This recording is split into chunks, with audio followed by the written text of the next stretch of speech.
অসংখ্য ধন্যবাদ ভিডিওটি ক্লিক করার জন্য। স্টুডেন্ট, এই মাত্র দেখো তোমাদের ক্লাস 6-এর 2025 সালের দেখো ভূগোলের ফাইনাল পরীক্ষা হয়ে গেল। কোন স্কুল? খলিশানি জাতীয় বিদ্যাপীঠ হাই স্কুল। তো ক্লাস 6-এর ভূগোল প্রশ্নটা কত সোজা পড়েছে দেখো, এবং এর উত্তরগুলোও কত সোজা। একটু যদি মনোযোগ দিয়ে পড়ো তাহলে প্রতিটা প্রশ্নই তোমাদের কাছে খুবই সহজ বলে মনে হবে। তো দেখো প্রতিটা সহজ প্রশ্নগুলো কী কী আছে। প্রথমে এখানে বলছে দেখো, প্রদত্ত ভারতের রেখা মানচিত্রে নিম্নলিখিত বিষয়গুলি চিহ্নিত করো। অর্থাৎ ভারতের মানচিত্রে এগুলো তোমার চিহ্নিত করতে হবে। কী বলেছে দেখো, গুজরাট। এখানে দেখো একটা ভারতের ম্যাপ দেখতে পাচ্ছ। এই যে অঞ্চলটা, এই অঞ্চলটাকে তোমাকে চিহ্নিত করে দিতে হবে। এটা হচ্ছে দেখো গুজরাট। সহজে তোমার এটা হয়ে গেল। এরপরে দেখো বলছে কিন্নর জনগোষ্ঠী রাজ্য। কিন্নর জনগোষ্ঠী রাজ্য তুমি নিশ্চয়ই জানো, এই যে এলাকাটা হরিয়ানা এলাকা এখানে আছে। তো এই এলাকাটাকে করে দিতে হবে যে কিন্নর জনগোষ্ঠী,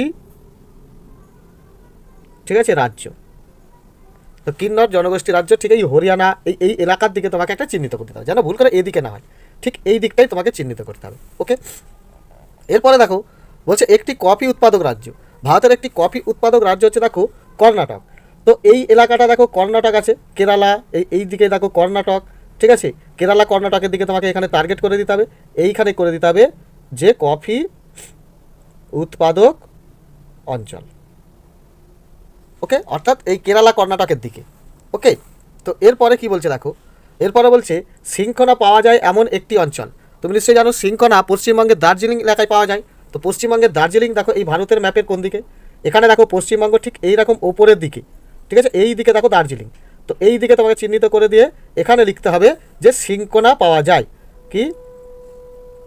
শৃঙ্খলা পাওয়া যায়।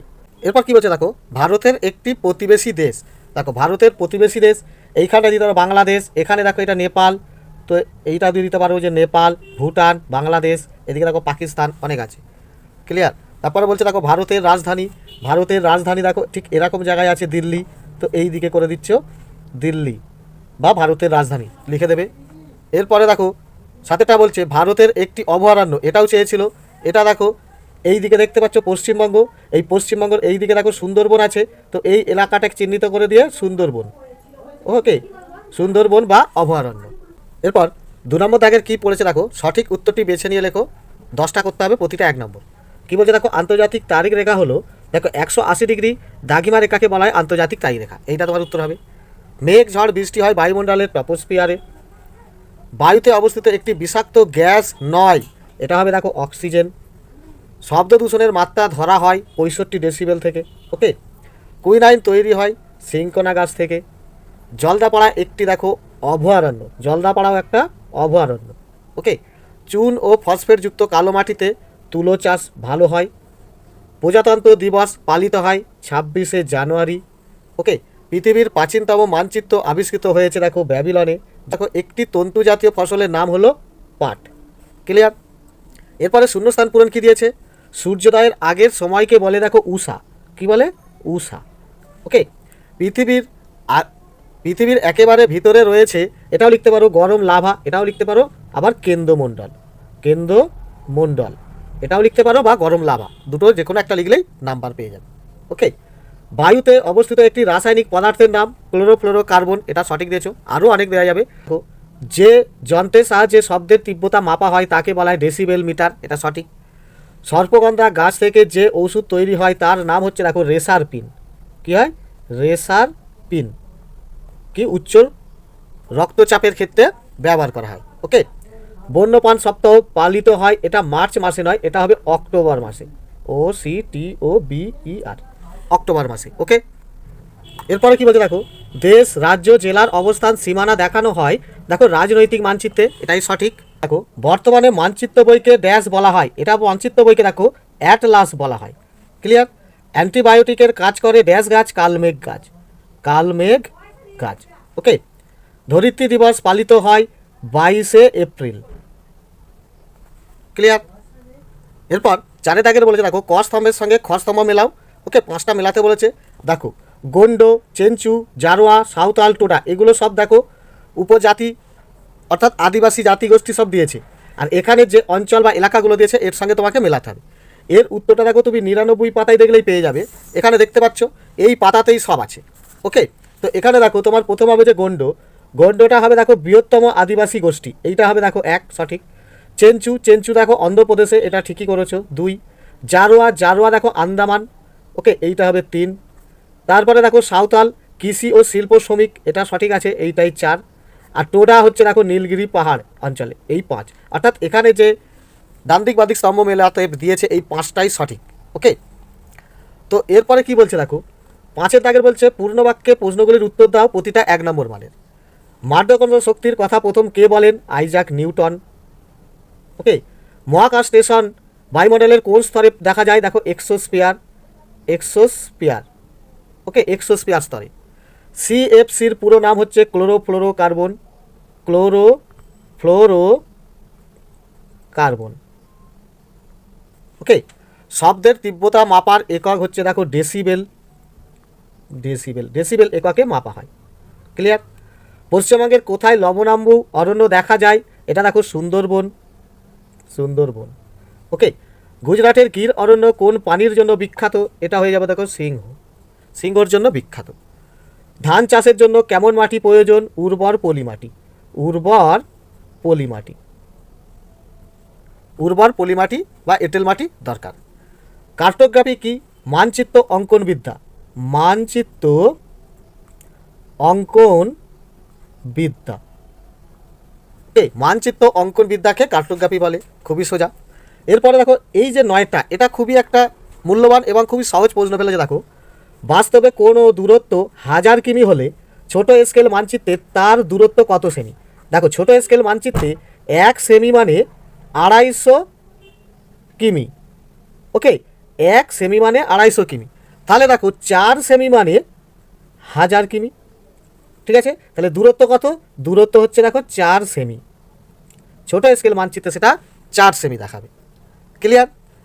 বিশ্ব অরণ্য দিবস কবে পালন করা হয়? এটা দেখো 21শে মার্চ, 21শে মার্চ হচ্ছে বিশ্ব অরণ্য দিবস পালন করা হয়। এর পরেরগুলো দেখো কি বলছে, প্রশ্নগুলির উত্তর দাও প্রত্যেকটা দেখো 2 নম্বর মানের। ছায়াবৃত্ত কাকে বলে? অর্থাৎ দেখো এটা তুমি উত্তর পাবে দেখো তোমার বই 26 পাতায়। কি বলছে? পৃথিবীর উপর আলো এবং অন্ধকারের যে বৃত্তাকার রেখা পড়ে তাকেই বলা হয় ছায়াবৃত্ত। দেখো দেখো এখানে দেখতে পাচ্ছ ছায়াবৃত্ত, এইটাই তোমাকে তুলতে হবে যে আলো আর অন্ধকারের মাঝে একটা স্পষ্ট কি বৃত্তাকার সীমারেখা দেখা যায়, যাকে বলা হয় ছায়াবৃত্ত, ওকে। এরপরে কোশ্চেন দেখো বলছে পৃথিবীকে নীলগ্রহ বলা হয় কেন? এটা দেখো তোমার বইয়ের 7 নম্বর পাতায় আছে। কারণ পৃথিবীতে তোমরা নিশ্চয়ই জানো 3 ভাগ জল 1 ভাগ স্থল, অর্থাৎ পৃথিবীতে 3 ভাগ জল, তাই মহাকাশ থেকে পৃথিবীকে নীল রঙের দেখায়, তাই পৃথিবীকে নীলগ্রহ বলা হয়, ওকে 7 নম্বর পাতায় আছে। এখানে দেখো দেখতে পাচ্ছ নীলগ্রহ, মহাকাশ থেকে পৃথিবীকে নীল রঙের দেখায় বলে তাই পৃথিবীকে নীলগ্রহ বলা হয়। কারণ দেখো 3 ভাগ জল। ঝুম চাষ কি? ঝুম চাষ নিশ্চয়ই জানো যে আদিবাসীরা বনাঞ্চল অর্থাৎ বন জঙ্গল পুড়িয়ে দিয়ে সেখানে ফাঁকা একটি জমি তৈরি করে চাষ করে, আর সেই জমির উর্বরতা কমে গেলে আবার অন্যত্র কোথাও গিয়ে জঙ্গলকে পুড়িয়ে ফাঁকা জমি তৈরি করে আবার চাষ করে। এইভাবে চাষ করতে করতে ক্রমশ জঙ্গলটাই ধ্বংস হয়ে যায়। তো এই যে জঙ্গল পুড়িয়ে জায়গা তৈরি করে চাষ করার যে পদ্ধতি তাকেই বলা হয় ঝুম চাষ। এটা দেখো তোমার বই 94 পাতাতে আছে, পেয়ে যাবে। দেখো এখানে ঝুম চাষ দেখতে পাচ্ছ, এই তত্ত্বটা তোমাকে তুলতে হবে। এরপরে কি বলছে দেখো পার্বত্য নাতিশীতোষ্ণ অরণ্যের গাছেদের 2টি বৈশিষ্ট্য লেখো। এর উত্তরটাও দেখো তুমি 89 পাতাতেই পেয়ে যাবে। দেখো এখানে দেখতে পাচ্ছ পার্বত্য নাতিশীতোষ্ণ অরণ্য, তো এই যে বৈশিষ্ট্যগুলো আছে এই বৈশিষ্ট্যগুলো তোমাকে তুলতে হবে, ওকে। এরপরে দেখো 5টা চাইছে চা চাষের জন্য কেমন মাটি প্রয়োজন? এর উত্তরটা দেখো তুমি 96 পাতাতেই পেয়ে যাবে। চা চাষের জন্য ঢালু জমি এবং হিউমাস পলিযুক্ত মাটি দরকার। দেখো দেখো এখানে চা চাষ দেখতে পাচ্ছ, তো এই ধরনের মাটি প্রয়োজন, উন্নত জলনিকাশি ব্যবস্থা, উপযুক্ত ঢালু জমি, হিউমাস ও দোআঁশ মাটি দরকার, পলিযুক্ত দোআঁশ মাটি দরকার, ওকে। এরপরে দেখো এখানে একটা প্রশ্ন তোমাদের যোগ করেছে কি গ্রিন হাউস গ্যাসের উপাদানগুলি কি কি, ওকে। উপাদান উপাদান কি কি এটাই তোমাদের জানতে চাইছে। তো এরও উত্তরটা দেখো 59 পাতায় আছে। নিশ্চয়ই তুমি জানো carbon dioxide, carbon monoxide, nitrous oxide. দেখো দেখো এখানে দেখতে পাচ্ছ carbon dioxide, methane, nitrous oxide, carbon monoxide, জলীয় বাষ্প, এইগুলো হচ্ছে গ্রিন হাউস গ্যাসের যে উপাদানগুলি, ওকে। এরপরে 7 দাগের প্রশ্নটা কী বলছে দেখো যে কোনো 3টি প্রশ্নের উত্তর দাও 3 নম্বর মানের। দেখো আন্তর্জাতিক তারিখরেখাকে বাঁকিয়ে কল্পনা করা হয়েছে কেন? এই দেখো এটা খুবই তোমাদের কমন প্রশ্ন। তোমরা নিশ্চয়ই জানো আন্তর্জাতিক তারিখরেখা 180 ডিগ্রিকে পৃথিবীর উপর দিয়ে বাঁকিয়ে বাঁকিয়ে মহাসাগরের উপর দিয়ে কি কল্পনা করা হয়েছে, অর্থাৎ টানা হয়েছে। তার কারণ আন্তর্জাতিক তারিখ রেখাকে কেন্দ্র করেই সময় এবং তারিখ গণনা করা হয়। যদি কোনো স্থলভাগের উপর দিয়ে যায় তাহলে আন্তর্জাতিক তারিখ রেখার দু প্রান্তে এই তারিখ এবং সময় নিয়ে বিভ্রান্ত সৃষ্টি হবে। ওকে, তাই মহাসাগরের উপর দিয়ে বাঁকিয়ে বাঁকিয়ে কল্পনা করা হয়েছে। তো এর উত্তরটা দেখো তোমার বইয়ের 28 পাতায় আছে, দেখে নাও। দেখো এখানে দেখতে পাচ্ছ আন্তর্জাতিক তারিখ রেখাকে কীভাবে বাঁকিয়ে বাঁকিয়ে এনেছে। ওকে, তো এখানেই এর উত্তরগুলো আছে, তুমি অবশ্যই দেখিয়েছো। কারণ এই যে বিভিন্ন অসুবিধাটা দূর করার জন্য, কারণ সময় এবং তারিখের নিয়ে কি একটা প্রবলেমের সৃষ্টি হবে, সেই প্রবলেম থেকে বাঁচানোর জন্য, অর্থাৎ এটা যদি এরকম সোজা করে টানতো তাহলে এই দিকে একটা তারিখ দেখাতো, এদিকে একটা তারিখ দেখাতো, এদিকে এক সময় দেখাতো, এদিকে আর এক সময় দেখাতো, প্রবলেম। ওকে, এই কারণে দেখো মহাসাগরের উপর দিয়ে কল্পনা করা হয়েছে। ক্লিয়ার? এরপরে দেখো 2 নম্বর বলছে টপোস্ফিয়ার। বায়ুমণ্ডলের সর্বনিম্ন স্তর হচ্ছে টপোস্ফিয়ার। এটা দেখো 31 পাতায় আছে। এই টপোস্ফিয়ারকে ক্ষুদ্রমণ্ডল বলা হয় কারণ এতে মেঘ, ঝড়, বৃষ্টি হয়। ওকে, তো দেখো দেখো এখানে দেখতে পাচ্ছ বায়ুমণ্ডলের টপোস্ফিয়ার, তো এই স্তরটা তোমাকে আলোচনা করতে হবে। এরপরে দেখো বলেছে অরণ্য আমাদের বন্ধু কেন, অর্থাৎ গাছ আমাদের বন্ধু কেন, এটা করলেই হবে। অর্থাৎ গাছ আমাদের কি কি উপকার করে সেগুলো বললেই হবে। দেখো 90 পাতায় আছে, দেখো। ওকে, তো এই 90 পাতার এই যে দেখতে পাচ্ছ অরণ্য আমাদের বন্ধু, তো এই তথ্যগুলো তোমাকে তুলতে হবে। ক্লিয়ার? এরপরে একটা দেখো তোমাকে বলেছে অ্যাসিড বৃষ্টি কি, এর ফলে কি কি ক্ষতি হয়। এটা আশা করি যারা পড়াশোনা করে তারা সবাই জানো। ওকে, তো এটাও দেখো 59 পাতাতেই আছে। দেখো এখানে দেখতে পাচ্ছ অ্যাসিড বৃষ্টি। ওকে, এই তথ্যটা তোমার তুলতে হবে। অ্যাসিড বৃষ্টির জন্য দায়ী দেখো সালফার ডাইঅক্সাইড, কলকারখানার ধোঁয়া, যানবাহনের ধোঁয়া, কার্বন ডাইঅক্সাইড, নাইট্রোজেন অক্সাইড, এগুলো থেকেই দেখো বৃষ্টি হলে কী হয়, অ্যাসিড বৃষ্টি হয়। আর এর জন্য দেখো মার্বেল পাথরের ক্ষতি হচ্ছে, জলজ প্রাণী মারা যাচ্ছে, পুকুরের মাছ মারা যাচ্ছে, বাড়ির রং ক্ষতিগ্রস্ত হচ্ছে, ইস্পাতের তৈরি বীজগুলি ক্ষতি হচ্ছে। এই সমস্ত তথ্য তোমাকে তুলতে হবে। এরপরে দেখো এখানে যে 8 দাগের প্রশ্নগুলো দিয়েছে, জলচক্কর একটি বর্ণনা দাও। এটা দেখো 34 পাতায় আছে। দেখো চিত্রসহ জলচক্র চেয়েছে, এই জলচক্রটা তোমাকে আঁকতে হবে আর এই ধরনের তথ্যগুলি তোমাকে তুলতে হবে। ওকে, এরপরের কোশ্চেনটা বলছে দেখো বায়ু দূষণের 5টি কারণ। এটাও দেখো 56 পাতায় আছে পরিষ্কারভাবে। দেখো এখানে বায়ু দূষণের কারণ দেখতে পাচ্ছ প্রচুর পরিমাণে জনসংখ্যা বৃদ্ধি, বৃক্ষচ্ছেদন, নগরায়ন সৃষ্টি, অগ্নুৎপাত, সার ও কীটনাশক ব্যবহার, দাবানল, শিল্পায়ন তৈরি করা, দেখেছো ধোঁয়া হচ্ছে, ধূলিঝড়, যানবাহনের ধোঁয়া, বিস্ফোরণ, এই সমস্ত কারণে বায়ু দূষণ ঘটছে। তাহলে এই কারণগুলো তুলে দেবে। এরপরে যে কোশ্চেনটা বলছে দেখো শব্দ দূষণের ফলে কোন কোন অসুবিধা হতে পারে। এটা দেখো 64 পাতাতেই আছে। দেখো এখানে দেখতে পাচ্ছ শব্দ দূষণের ফলে কী কী হয়, তো এই তথ্যগুলো তোমাকে তুলে দিতে হবে। ক্লিয়ার? এখানে দেখো আবার এই অ্যাসিড বৃষ্টি যেমন একটি প্রশ্ন, ঠিক সেরকম দেখো এখানেও তুলে দিয়েছে বিশ্ব উষ্ণায়ন কি, এর ফলে কী কী ক্ষতি হতে পারে। এটাও দেখো তুমি 59 পাতাতেই পেয়ে যাবে। দেখো এখানে দেখতে পাচ্ছ বিশ্ব উষ্ণায়ন, তো এই তথ্যটা তুললেই হয়ে যাবে বিশ্ব উষ্ণায়ন এবং এর ফলে কী কী ক্ষতি হয়। এই দেখো মেরু প্রদেশের বরফ গলে গিয়ে সাগরে, মহাসাগরের জল ভাগ বেড়ে যাবে, অর্থাৎ জল বেড়ে যাওয়া মানে ছোটো ছোটো দ্বীপ ডুবে যাবে, অসংখ্য মানুষ মারা যাবে এবং বিশ্ব উষ্ণায়ন হলে বিভিন্ন জীবকুল ধ্বংস হয়ে যাবে, গাছপালা ধ্বংস হয়ে যাবে। ওকে, অর্থাৎ পৃথিবী পুরো শ্মশান ক্ষেত্র হয়ে যাবে। ওকে, এরপরে দেখো এখানে তোমাকে লাস্ট একটি কোশ্চেন যোগ করে দিয়েছে কি, গ্লোব ও মানচিত্রের পার্থক্য লেখো 3টি। দেখো একদিকে লিখবে গ্লোব আর এদিকে লিখছো ধরো মানচিত্র। ঠিক আছে, তোমাকে কটি 3টি করে করতে বলেছে, তাহলে এইখানে তুলে লেখো যে গ্লোব এর সাহায্যে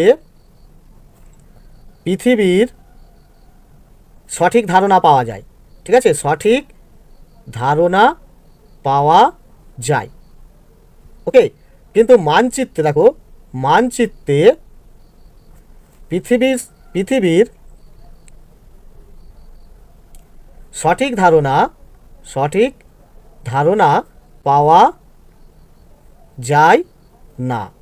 ক্লিয়ার? এটা তোমার একটা হয়ে গেল। দেখো 2 নম্বর কি করবে, গ্লোব এক জায়গা থেকে অন্য জায়গায় নিয়ে যাওয়া কঠিন, গ্লোব অন্য জায়গায় করে দাও, অন্য জায়গায় নিয়ে যাওয়া কঠিন মানে সম্ভব নয়, অত বড় গ্লোব কী করে নিয়ে যাবে। কিন্তু মানচিত্র দেখো বয়ে নিয়ে যাওয়া সহজ। ওকে, মানচিত্র তুমি পকেটে করে নিয়ে চলে যাবে। 3 নম্বর দেখো গ্লোবে পাহাড়, নদী, জঙ্গল আঁকা যায় না। আর 3 নম্বর দেখো মানচিত্রে পাহাড়, নদী জঙ্গল আঁকা যায়।